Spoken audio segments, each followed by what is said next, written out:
Wuchang Fallen Feathers is actually much bigger than you think it is, and it highly rewards exploration and multiple playthroughs. That is why in today's video we're gonna go over some of the biggest tips that I also wish I knew sooner. Of course, if you end up enjoying it, a sub to the channel would help me a ton, and let's jump right in.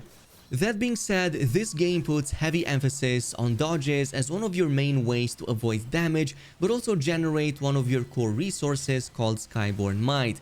Indicated by the feathers next to the character's madness icon, this can be spent to unleash weapon techniques, spells, and even instantaneous heavy attacks. I also find the iframe windows over here to be quite forgiving, however enemies also tend to be more relentless when attacking in this game, so it kinda makes up for it. Spells also have a perfect dodge mechanic of their own called Alacrity. This can be triggered by casting said spell at the right moment just as an enemy is about to hit you, point at which you're going to see Wuchang phase shifting through that attack and being able to unleash that spell almost uninterrupted. Higher levels of madness can even further buff this mechanic, but more on that in just a little bit. Which all ties in perfectly with the second tip, and that is to always try and get behind your enemy to follow up with a heavy attack. With a bit of practice, you can easily perfect dodge behind them and then unleash a heavy attack right away, as from this angle it's going to almost always result in an instantaneous stun. This works really well, especially against most of the small and mid-sized foes, including bosses, letting you then follow up with a devastating Obliterate. That is why I recommend investing in some of these skills over here, such as the Wind Force, that lets you instantaneously use your weapon's heavy attack by just consuming a single point of Skyborn Might, though pretty much every weapon has its own variant of that early in its own skill line. In the meantime, at number 3, no, you're not just stuck with dodges, you also get access to blocks, counters, and even clashes. However, the way you get access to them also depends on the specific weapon category. So for example, you will see that many axes feature the block mechanic by default, which is great for just damage mitigation. Meanwhile, something like the dual blades excel at clashes, automatic blocks that trigger while attacking. However, this needs a bit more investing with a lot more passives in the tree, which is why they tend to shine a bit more in mid and especially to endgame. Others, however, get it from unlocking new techniques in their skill lines that you can easily swap in and out. One of the best examples for that early on is the longsword, as they get access to one of the best abilities in my opinion, which is the sword counter. This is an amazing way to punish melee enemies and also building up a ton of stagger meter really fast. But moving on to number 4, let's talk about tempering. Essentially, Wuchang can stick needles infused with special powers into one of her arms, which gives access to various status ailments and other useful bonuses. In fact, it's one of the best ways to massively improve your weapon damage. However, you may be using it wrong or not at all entirely. So to actually use this, you will need to activate it manually by first equipping the tempering skill right here into your quick menu. And from this point on, once it's on the bar, just activate it with the square button or equivalent, like you would in the case of any other item. Initially, it only starts with 1 charge, but you can eventually have up to 4 by the time you reach the end game. And you can get more needles with more boons in various ways. Some of these can be acquired from defeating some of these demon manifestations. Now, they are quite distinct and a lot more powerful than your own inner demon mechanic. However, they only spawn clones in specific areas. You will know when you're in such an area when you see the invasion pop-up message appearing on your screen. The good news, however, is that you can pretty much get access to any of the 5 statuses right here from the skill line called Rapid Temperance. Not only are they quite distinct from one another, but various enemies can have different resistances and weaknesses to different ailments. So in this case, depending on the element that you use, you can severely debilitate them and even deal way more damage than you normally would. Now, since we touched on the inner demon / madness mechanic, let's further expand upon that, as in the right hands, it can prove to be an amazing advantage to have. In fact, you will notice that many skill nodes even provide unique bonuses at various madness levels. So the way this works is that every time you perish, no matter how you did it, you will slowly fill a madness bar, indicated by the character's outline over here on the bottom left, but you can also check it out right here in the character status menu. It's going to fill out at a rate of 15 points per death, and as it fills up, it's going to progressively provide better bonuses, but at the cost of also providing some big drawbacks. One of the bonuses is that it improves your overall damage as you increase that madness. In this case, roughly 15 points of extra damage at level 32 with a +4 weapon compared to not having any madness at all. Furthermore, high madness levels also increase the amount of red mercury that you get from defeating enemies, so it may be worth it to constantly play on the edge. However, there are also some drawbacks like I said.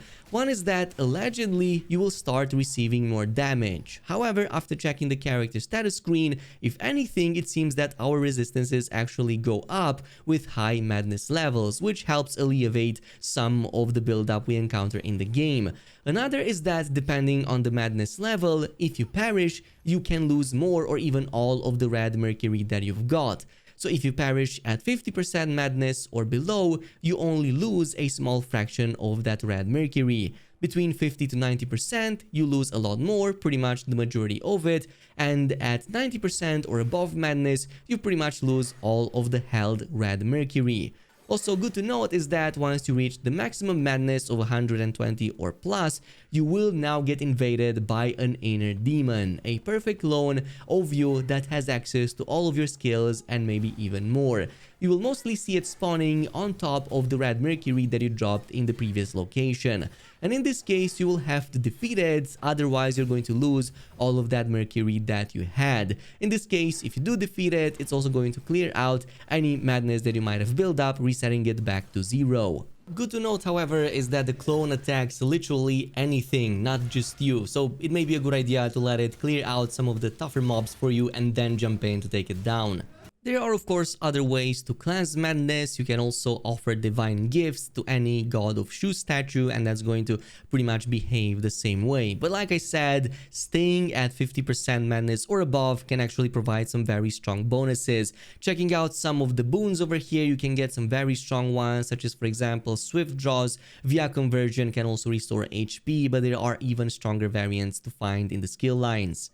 But moving on to number 6, obviously exploration is highly rewarding in this game. Uncovering every nook and cranny is the key to finding the best gear, leveling up faster, but also encountering some unique dangers. The maps of Wuchang actually are very interconnected, to the point of downright confusing at times. So in this case, I recommend looking out at your compass, as that indicates a red arrow whenever you are close to a shrine that you haven't visited before. Meanwhile, a yellow arrow indicates there's a character nearby that wants to talk to you. Speaking of which, in your journey you will find a lot of these characters that are either there to provide unique quest lines similar to those in Elden Ring, but also some of the strongest items in the game. And luckily the game will let you know if you have any new conversations to further develop their quest line. You can see that as their character portraits are being displayed on the travel points they are currently at, so if you see them appearing at any fast travel point, go there, progress in that conversation, or bring them the item they requested to further progress in their story. And especially so, I recommend paying close attention to Wuchang and Tao Ching, who will oftentimes unlock some of the best new gear and weapons in the game.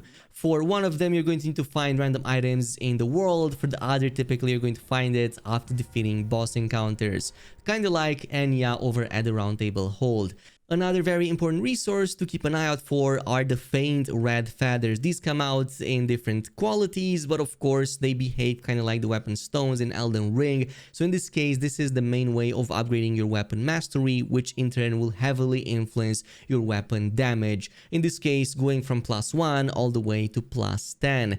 They drop from a lot of places actually, so early on you're going to find a lot of these annoying poisoned jar enemies that pop up in specific locations, but you can also find them from enemies in advanced stages of feathering, aka madness. You can see if an enemy is in an advanced stage of madness by paying attention to the glow in its eyes. If it's a bright red, easily spotted, that's likely going to also drop a red feather. But you can also find these red feathers in the world by doing exploration as well as in hidden places. To further expand upon weapon damage scaling, we also have to talk about control attributes, aka multipliers. Pretty much every weapon and spell will have at least one, sometimes multiple control attributes affecting one or more of their 4 main stats. You can also see them right here from the Lotus screen over on the right side.